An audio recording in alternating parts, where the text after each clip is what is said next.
일전에 목사님들의 모임에 참석했는데 성씨는 다르지만 같은 이름을 가지신 두 분의 대화를 듣게 되었습니다. 두 분은 서로 뭔가 서로를 알아보는 눈빛으로 대화를 나누신 거예요. 왜냐하면 이 이름이 사연이 있는 이름이었기 때문에 그렇습니다. 어떤 사연이냐면 자신들의 부친이나 자신들의 조부가 거액을 주고 장명소에서 이름을 지은 그런 이름이었던 것이죠. 서로 같은 장명소에서 이름을 받았던 것입니다. 그때는 가족이 다 장명소에서 이름을 받을 수밖에 없을 정도의 믿음이 없는 삶이었지만 지금은 그렇지 않다. 지금은 달라지고 은혜를 입고 목사가 되었다. 이런 얘기였는데요. 그런데 제가 그분들의 이야기를 듣고 있는데 옆에서요, 두 분의 선친들이 유명한 장명소까지 가서 돈을 내고 이름을 지은 것에 대해서 부끄러움보다는 조금 자긍심 같은 것을 이렇게 말하는 듯한 그런 눈치였습니다. 포인트는 장명소, 좋은 장명소에서 좋은 이름을 받았다는 거기에서 오는 자긍심이 아니라 적어도 우리 부모님은, 적어도 우리 조부는 이름에 대해서만큼은 함부로 짓지 않았다라고 하는 그런 애정에 대한 자긍심이었던 것 같아요. 애정을 가지고 지어주었다. 사실 이름이라고 하는 건 정말 중요합니다. 이름은 우리의 정체성이죠. 여러분의 이름이 다 있을 것입니다. 하나님께서 주신 우리 부모님들을 통하여서 또 여러 경로를 통해서 주신 이름들이죠. 그리고 우리가 신자로 살아가는 신자의 이름이 있습니다. 다 이름이 있습니다. 이름은 정체성을 표현해 줍니다. 이름은 우리의 본질을 말해 줍니다. 그래서 이름은 굉장히 중요하죠.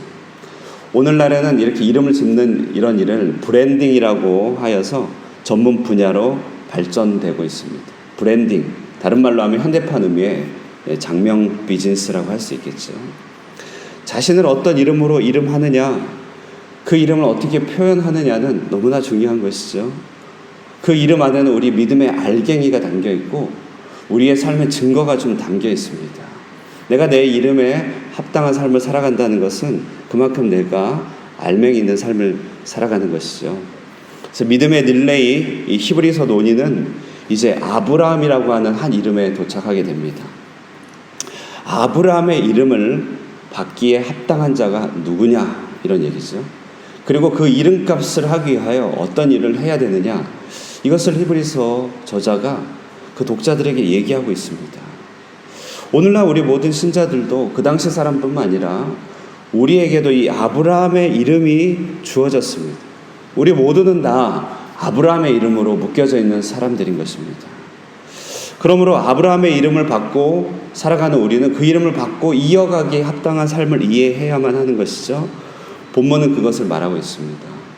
오늘 본문 바로 이 배경, 이 내용을 이해하기 위하여 잠시 성경의 세계 속으로 조금 더 들어가 볼까요?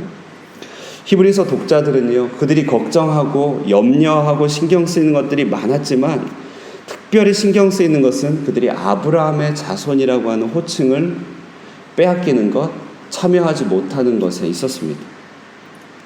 실제로 유대인들은요, 아브라함에게 주어진 할례를 강요하였었습니다. 할례가 없이는 아브라함의 자손이 될 수 없다고 이방인을 공격하였고, 그래서 할례를 강요하기도 하였던 것이죠. 히브리서는 그러므로 아브라함이 어떤 믿음의 길을 걸어갔는지를 몇 가지 보여주면서 과연 이 믿음의 길을 따라가는 사람이 옛 유대인이냐 너희냐 이렇게 보여주려고 하는 것이죠. 당시 유대 종교와 관습에 묶여있었던 이 사람들은 혈통으로는 아브라함의 자손은 맞았습니다.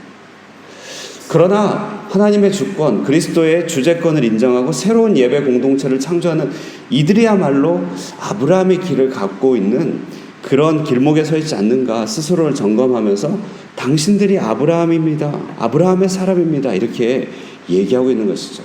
그러니 두려워하지 말고 걱정하지 말고 조급해하지도 말고 믿음 안에서 살아가세요. 조급해하지도 말고 두려워하지도 말고. 오늘 본문의 내용을 풀어가는 것을 히브리 저자가 이렇게 어떻게 풀어갔는지 조금 자세히 보면요, 두 가지 대비가 나타납니다. 하나는 장막이라고 하는 집의 형태입니다. 장막, 9절에 나오죠. 장막.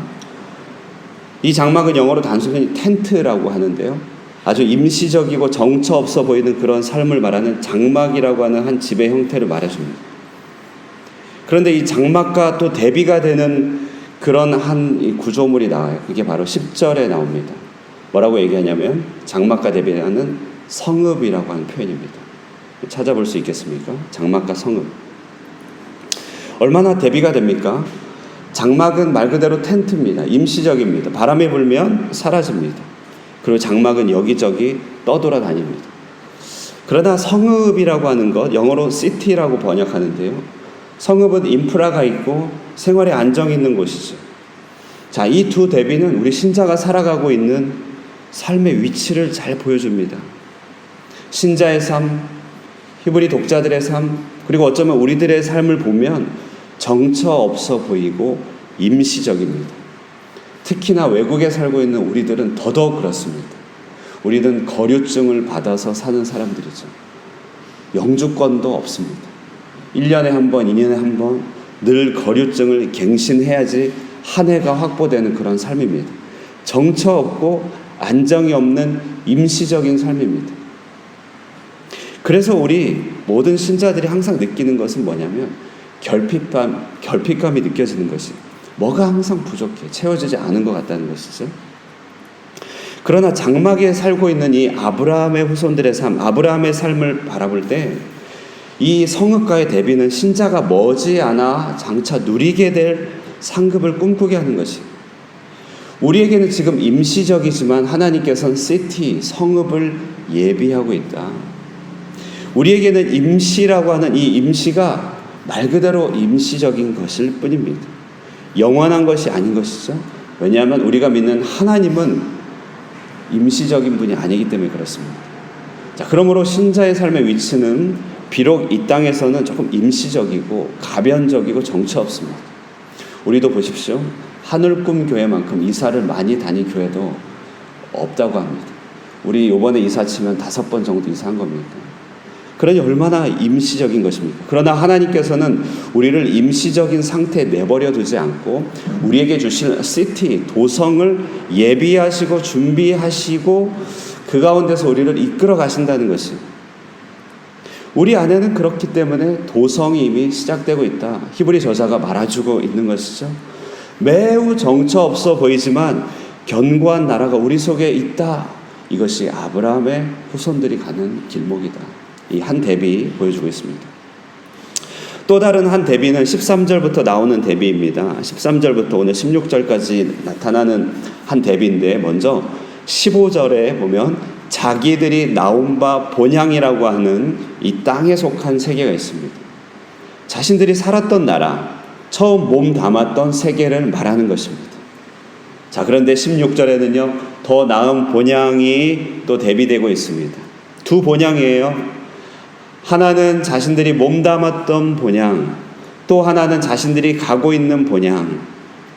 그냥 본향이라고 얘기하니까 어감이 잘 와닿지 않는데 영어로는 단순히 컨트리라고 번역하고 있어요. 세계입니다. 있었던 세계, 나아갈 세계. 첫 번째 대비는 우리가 서 있는 위치를 보여준다면, 이 두 번째 대비는 우리의 여정을 잘 보여주고 있습니다. 신자는 누구인가? 신자는 몸담고 익숙했던 자신의 세계 속에서 나온 사람들입니다. 그리고 그리로 다시 돌아가지 않는 사람들이죠. 더 나은 본향, 다시 말해 더 나은 세계, 하나님께서 그려준 세계를 향하여 나아가는 것입니다. 오늘 본문을 봤더니 여기서 더 나은 본향이라고 하는 이것을 얘기하고 부연하기를 하늘에 속한 것이다, 이렇게 얘기해요. 하늘에 속한 것. 하늘에 속했다고 하니까 우리말 어감에서는 죽어가는 천국이라고 하는 천국의 느낌이 들지만 꼭 그렇지는 않습니다. 하늘에 속했다, 이 말은 땅에 속한 것과는 대비되는 것이다. 하늘에 속했다, 이 말은 하나님께로부터 주어진 것이다, 이런 뜻이죠. 그래서 이 하늘에 있는 것, 이것을 영어로 하면, 오늘 영어 성경 보면 heavenly one이다, 이렇게 heavenly, 하늘에 속했다. 자, 그러므로 신자는요, 땅에서 살고 땅의 중력을 벗어나도록 하늘의 세계를 꿈꾸며 살아가는 사람들입니다. 꿈이 있는 사람들이죠.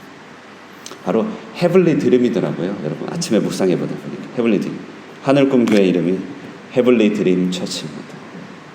그런데 이렇게 헤블리 드림을 꿈꾸고 사는 사람들을 향하여 하나님의 보상은 뭐냐면 16절에 나와 있습니다. 하나님이 그들을 어떻게 한다? 부끄럽게 여기지 아니하신다. 우리는 종종 잘못 살고 이렇게 좀 제대로 살지 못하면 하나님이 나를 부끄러워하시면 어떻게 하나 그런 마음이 들지만요, 하나님이 그들을 부끄럽게 생각하지 않는다. 그들을 위하여 실제로 한 성읍을 예비하셨다. 그리고 머지않아 실제로 다윗성을 그들에게 허락하셨던 것입니다. 자, 그러면 본문은 우리에게 무엇을 도전하고 말해주고 있는 것입니까? 그것은 삶의 불안정이 우리를 힘들게 하겠지만, 삶의 임시적인 특성이 우리를 결핍감을 느끼게 하겠지만 너무 힘들어하지 말고 순종하고 있는지만 점검하자. 이것을 우리에게 도전하고 있다고 할 수 있어요. 8절 말씀 우리 다 함께 읽어보겠습니다. 8절 시작. 믿음으로 아브라함은 부르심을 받았을 때에 순종하여 장래의 유업으로 받을 땅에 나아갈새 갈 바를 알지 못하고 나아갔으며. 삶의 불안정이라고 하는 것, 아브라함 때를 생각하면 그렇습니다. 사실 그 시대가 원래 불안했어요. 원체 불안했어요. 아브라함의 시대는 바벨탑의 해체가 나타난 시대입니다. 중앙집권적 견고한 안정의 권력이 무너졌던 시대였습니다. 오늘날도 그렇죠. 하나의 윤리 강령이 무너진 시대, 하나의 유교 체계가 무너진 시대, 하나의 크리스텐돔이 무너진 시대, 경제 체계가 무너진 시대입니다. 심지어 방송도 여러분 어찌 보면 무너진 것이죠. 다시 말해 방송국에서 쏘아 보내주는 그것을 보고서 시청률이 40% 나온 그런 시대가 아닙니다. 다 자기 것을 보는 시대니까 모든 것이 사실은 와해된 시대죠. 이런 시대를 분자 혁명의 시대라고 하더라고요. 다 개별적으로 자기 생각이 있는 시대입니다. 각자 소견에 오른 대로 행하는 시대. 이 시대가 자유로운 시대 같지만 불안정이 극도로 강화된 시대입니다. 얼마나 불안한 시대입니까? TV도 그냥 보여주는 것만 보면 좋겠어요. 우리 애들도 맨날 TV 자기 거 본다고 EBS만 보면 좋겠는데 무슨 재능 TV 보고 막 그런다 그래요. 시대가 무너졌던 시대입니다. 바벨탑에 해체된 불안정한 시대. 그리고 아브라함에게는 삶의 조건도 그렇게 불안정했어요. 아브라함은 그 와중에 나이도 많았고 자녀까지도 없었으니 가중된 시대였습니다. 그런 삶을 살았습니다. 거기다 타국으로 간 그런 삶을 살았으니 얼마나 위태위태한 그런 삶입니까? 그러나 그에게 한 가지 차이를 만들어내는 것이 있었다는 것이에요. 그것은 바로 순종이라는 것입니다. 순종이 결정적인 차이를 만들어냈습니다. 전 세계 모두가 불안정했습니다만 그에겐 순종이 있었습니다. 여러분, 우리도 그렇습니다. 인생이 불안정하고 신자의 삶이 임시적이지만 순종하고 있는지만 점검하면 된다는 것이에요. 이 순종이라고 하는 것은 우리의 사거리가 일주일 이상이 되지 않습니다. 순종은 솔직히 하루 이상도 보이지 않는 길이에요. 그러나 순종하고만 있다면 우리는 길을 제대로 가고 있다는 것이죠. 아브라함의 순종도 처음에는 모든 걸 다 본 것이 아닙니다. 가나안 땅만 봤고 그 다음에는 자녀를 보게 시작했습니다. 그 다음에 땅을 보기 시작했고 그 다음에는 통치를 보기 시작했죠. 나중에는 순종하다 보니 430년의 계시를 보게 되었습니다. 순종이 나의 안정인 것입니다. 순종이 나의 도성인 것입니다. 오늘 하루를 살아가는 동안에 하나님께서 1일 하루치의 순종의 명령을 주시는 것이죠. 그 순종만 따라가면 그것이 우리의 삶의 영구한 도성을 허락해 준다는 것이에요. 장막에 사는 삶, 순종하면 도성이 허락됩니다. 오늘 하루 이 순종만 점검하면서 살 수 있기를 바랍니다. 이 순종이 여러분의 안정이 되기를 바랍니다. 오늘 이 아침에 하루치에 순종할 말씀을 꼭 듣고 나아가는 여러분 되시기를 주님의 이름으로 축복드립니다. 두 번째는요, 우리는 보다 좀 꿈을 꿔야겠다는 것입니다. 13절에서 14절 한번 읽어보도록 하겠습니다. 읽겠습니다. 시작. 이 사람들은 다 믿음을 따라 죽었으며 약속을 받지 못하였으되 그것들을 멀리서 보고 환영하며 또 땅에서는 외국인과 나그네임을 증언하였으니 그들이 이같이 말하는 것은 자기들이 본향 찾는 자임을 나타냄이라. 오늘 멀리서 보고 환영하였다. 멀리서 보고 환영하였다. 아직 나에게 속한 것은 아니고 아직은 받지 못했지만 멀리 보면서 환영하는 삶, 이것을 오늘날의 표현으로 얘기하면 꿈을 꾸는 삶이다라고 얘기하는 것입니다. 우리의 삶의 모습은 임시적일 뿐만 아니라 관성을 따라 살아가게 되어 있습니다. 익숙한 대로 살아간다는 것이죠. 그런데 이 익숙한 삶이라고 하는 것은 관성을 유지하는 삶이 아니라 여러분, 우리 감가상각이 되는 삶 아니겠습니까? 뛰면 걷고 싶고, 걸으면 앉고 싶고, 앉으면 눕고 싶다는 말이 있죠. 이것이 익숙한 우리의 삶입니다. 그러나 이렇게 앉고 눕고 싶은 사람을 붙들어 일으켜 세우는 것이 바로 꿈인 것입니다. 에스겔서에서 그 절망의 시대 때 하나님께서 누워있는 그 시대를 일으켜 세우는 하나님의 방편은 꿈이었다는 것이죠. 마른 뼈가 군대가 되는 꿈, 성전에서 물이 나오는 꿈이었습니다. 사실 저는요, 요즘 시대의 목회자라서요, 옛날처럼 꿈에 대한 얘기는 많이 하지 않습니다. 70년대, 80년대도 정말 꿈에 대한 얘기를 많이 했습니다. 우리나라 경제 발전이 있었던 시대이기 때문에 함께 꿈을 꿔야 됐기 때문에 꿈에 대한 얘기를 많이 했습니다. 그런데 저는 그 꿈이 이뤄진 상태에서 목회를 시작한 상태, 그리고 꿈이 우리에게 얼마나 인간적으로 잘못될 수 있는지를 잘 아는 시대이기 때문에 그런 훈련을 받았기 때문에 꿈에 대한 얘기는 잘 하지 않았습니다. 그러나 여러분, 이 시대의 어둠을 생각할 때 우리는 다시 꿈꿀 때임을 생각해 보게 됩니다. 이 시대의 윤리가 떨어지고 다음 세대가 무너지고 이 시대 가운데 생수의 공급이 연약해지는 이 시대, 정말 다시금 꿈이 필요한 시대인 것이죠. 하나님은 우리의 영원한 저수지이기 때문에 하나님께 접촉되면 새로운 꿈이 우리에게 주어집니다. 하나님의 꿈이 한 시대를 건져 올렸을 뿐만 아니라 이 시대에 접촉되면 이 시대를 위한 꿈이 새롭게 주어진다는 것이, 그러므로 여러분, 우리는 보다 좀 꿈을 꿔야겠습니다. 하나님께서 우리 시대에 하고 싶은 일들이 무엇인지에 대한 꿈, 교회를 향하여 하나님께서 펼쳐주실 일들에 대한 꿈, 나의 삶을 통하여 펼칠 일들에 대한 꿈을 좀 주께로 받아야겠습니다. 우리 아침에 기도할 때마다 하나님, 이 시대를 능히 건져 올리고 누워있는 이 시대를 일으켜 세울 수 있는 새로운 시대적인 꿈을 허락하여 주시옵소서. 더 나은 본향을 향하여 나아가길 원합니다. 말씀의 결론을 맺겠습니다. 오늘 이름에 대한 이야기로 시작했는데요, 오늘 이름에 대한 결론은 사실 하늘꿈 교회라고 하는 결론입니다. 우리 하나님께서 하늘꿈이라고 하는 이름을 주셨습니다. 이 시대 가운데 이 땅의 중력을 이겨나고 하나님의 본향을 향하여 나가도록 하는 그 꿈을 꾸는 교회가 되기를 바라시는 하나님의 마음과 열망이 담겨있는 교회가 아니겠습니까? 자, 이제 우리 이곳에서 기도하는 건 오늘이 마무리입니다. 정말 어찌 보면 굉장히 역사적인 날이죠. 이렇게 기도하시고 우리가 내일 저쪽에 살 수 있겠죠? 박용상 집사님. 네. 에어컨이 설치되고 커튼이 주어지면 저기서부터 이제 새벽 기도도 시작되고 새로운 예배가 시작될 것입니다.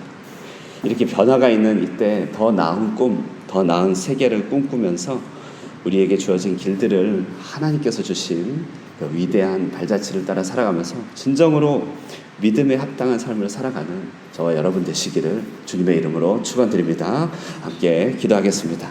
이 시간에 말씀